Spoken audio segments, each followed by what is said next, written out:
¿Sabías que puedes ajustar tu entrenamiento según el ciclo menstrual para rendir mejor? Te cuento cómo hacerlo. Tu ciclo menstrual se divide en tres fases principales: folicular, ovulación y fase lútea. Cada una tiene sus particularidades y si las conocemos podemos adaptar mejor nuestros entrenamientos.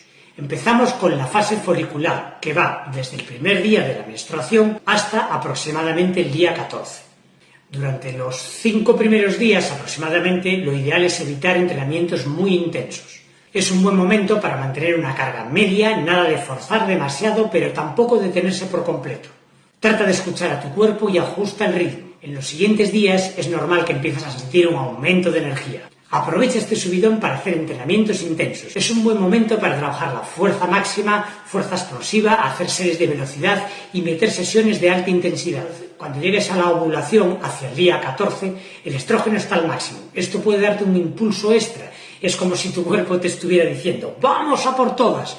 Pero ojo, aquí hay un pequeño truco. El aumento de estrógeno puede hacer que las articulaciones estén más laxas, así que hay que ser cuidadosa, especialmente en ejercicios de impacto como correr. Así que baja un poquito el ritmo y enfócate en la técnica. Después viene la fase lútea, que va hasta el final del ciclo, justo antes de la menstruación. Aquí la progesterona sube y es normal sentirse más fatigada, con menos ganas de machacarse. Pero no te preocupes, esto es parte del proceso. Aquí es un gran momento para aumentar el trabajo aeróbico y de resistencia.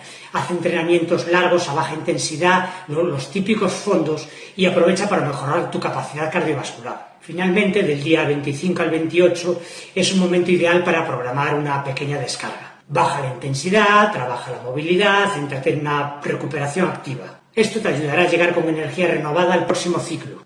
En resumen, ajustando bien los entrenamientos a tu ciclo menstrual, adaptándolos, puedes aprovechar cada fase y sentirte más fuerte y más motivada. Recuerda que no se trata de machacarse todo el tiempo, sino de entrenar con cabeza. Si te ha gustado, dale like, comparte con tus amigas y entrena con conciencia. Nos vemos en el próximo reel.